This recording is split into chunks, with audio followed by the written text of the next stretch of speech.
What's up, YouTube, and welcome back to my channel. And in today's video, I'm going to be doing the Tennessee Volunteers schedule preview for the 2023 season. But if you haven't, please like, share, and subscribe to the channel. And by doing so, it greatly helps out my channel and it helps me grow as a content creator. The Tennessee Volunteers went 11-2 last season. Had a phenomenal season, guys. Shocked a lot of people. And Josh Heupel did a really good job in his second year as the head coach. And things look like they're trending for the Tennessee Volunteers. And I'm gonna just read off their schedule for the upcoming season. And they got some good games, guys, coming up. But they got a couple of games early where they can, try to, settle down and figure things out. So on September 2nd, they play against the Virginia Cavaliers. Like I said, a game, they should win. Um, you know, get settled down. Virginia the Cavaliers haven't really been good, lately, as a team. Really, to be honest, Virginia Cavaliers really not a really good team, to be honest with you. But a game where I feel like Tennessee should come in, should be able to win that matchup, easily.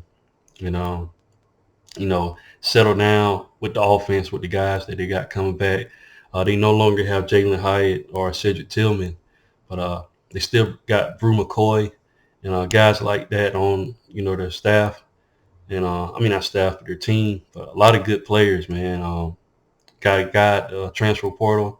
I believe he's from Oregon. Really good player. So he's a speedster as well. So Tennessee definitely is going to use this game, to get acclimated with the offense. Joe Milton is going to be the guy. Started last season, and it didn't look like the offense took a huge step back. Seems like they're still a well-oiled machine.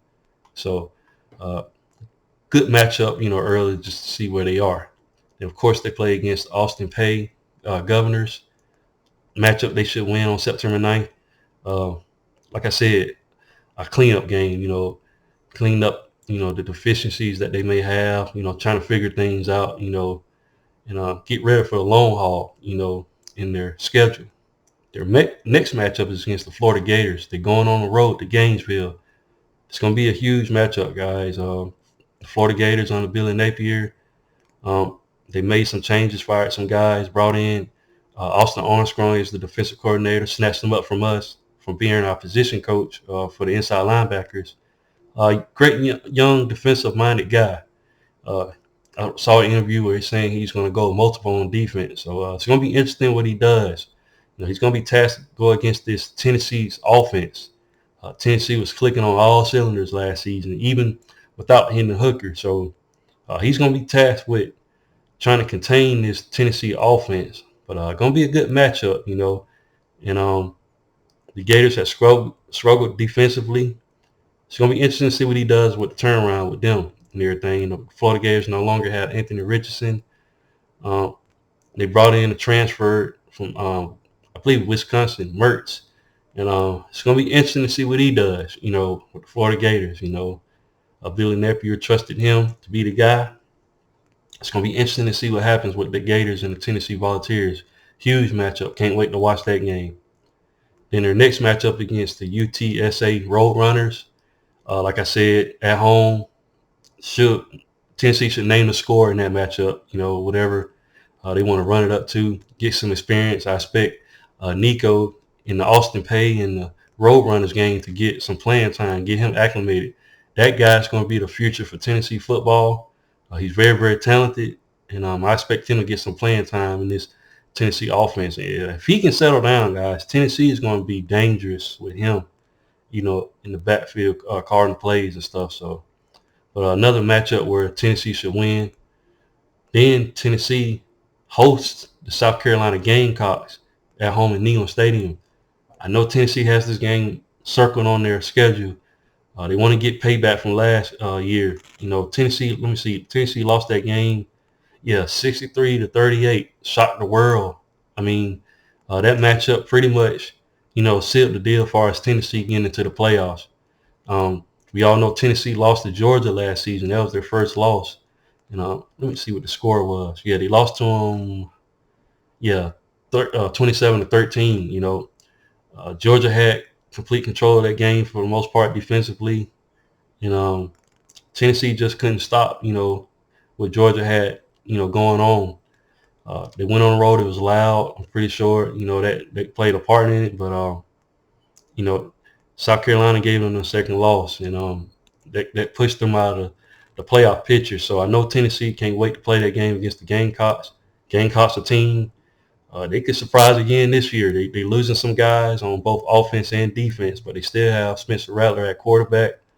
So it's gonna be interesting to see what South Carolina does. But they got to go on the road to play Tennessee Volunteers, and that's gonna be a tough matchup. Playing against Tennessee at home. Then Tennessee gets a bye week in October 7th, and it's a good bye week, guys, because their next matchup is going to be against the Texas A&M Aggies on October 14th. They host the Aggies, but Texas A&M, since General Fisher has brought in Bobby Petrino as the offensive coordinator.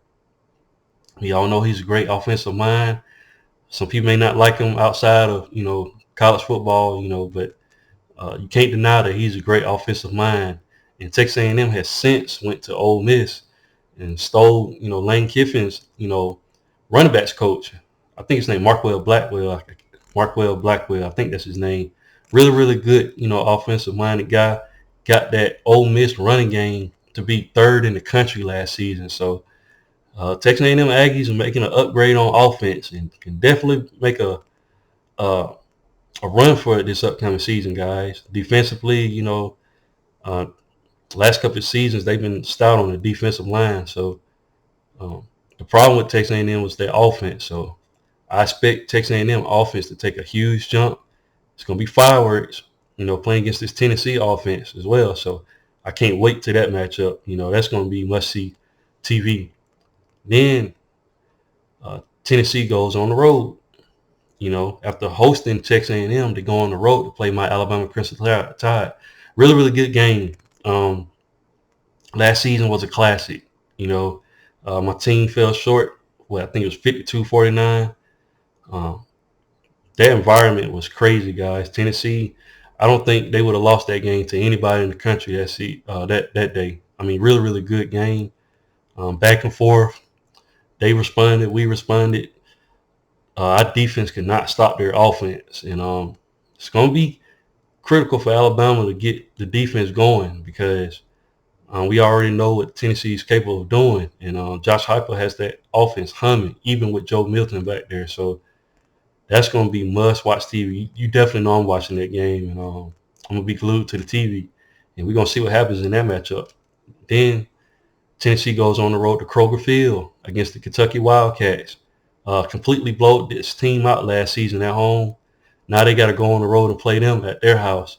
Kentucky has since brought in Liam Cohen, offensive coordinator they had back in 2021, I believe. Really, really good offensive mind. And he's going to be tasked with bringing that Kentucky offense, getting it back to where it needs to be. Kentucky's offensive line has struggled mightily last season. They got to build that big blue wall back up for Kentucky. But Kentucky would love to have them at home to play Tennessee. So it's going to be interesting to see how Kentucky responds from last season. Then Tennessee goes back home, plays UConn Huskies. Another name the score game for them. Like I said, more experience for the guys off the bench. Let them get some playing time. Then November 11th, they go and play in Columbia against the Missouri Tigers. Missouri, scrappy team. Gave people problems last season, specifically the Georgia Bulldogs. I don't think Georgia was in trouble of losing that game, but it sure looked that way. Missouri was game, and they had the lead, and they just didn't have enough, offensive firepower to keep up with Georgia. And Georgia just all around more talented, but Missouri, scrappy team. Drinkwitz might have something cooking this season, with the Missouri Tigers, but we have to see what he does.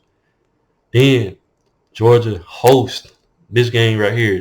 This is a big circle game right here for the Tennessee Volunteers against the Georgia Bulldogs. They host them this season. Like I said, Tennessee went on the road last season to Athens, lost that matchup, lost, I think, 27-13.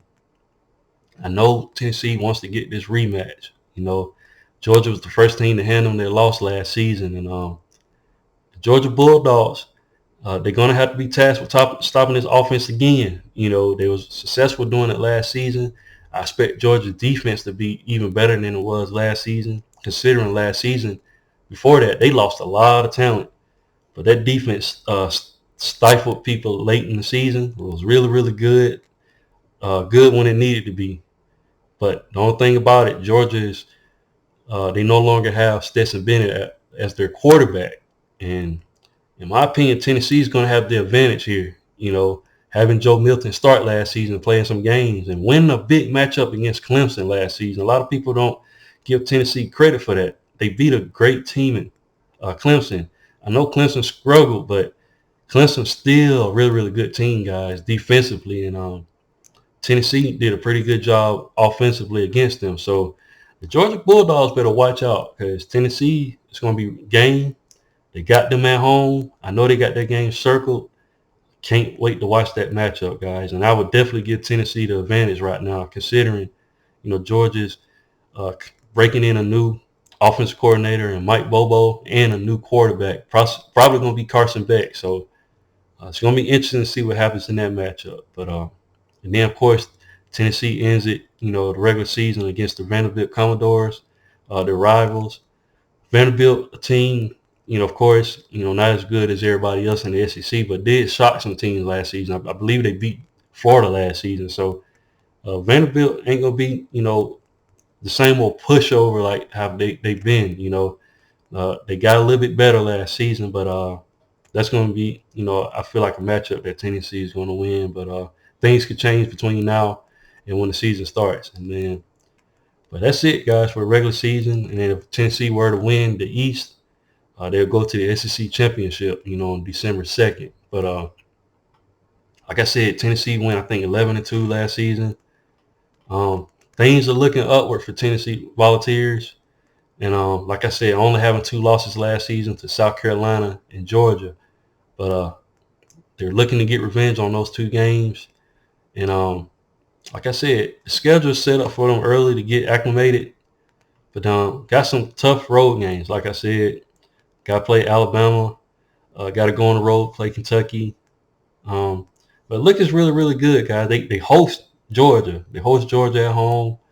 They host Texas A&M Aggies. You know, that's really good. But they got to go on the road to play the Florida Gators, and they got to go on the road to play my Alabama Crimson Tide. But the schedule looks really good for them, and they can definitely make another run at it, guys. But what do you guys think? You know, leave your thoughts and comments in the comment section. And once again, guys, if you haven't, please like, share, and subscribe to the channel. And I'll definitely be back with more college football content. Thanks, guys, and roll tide.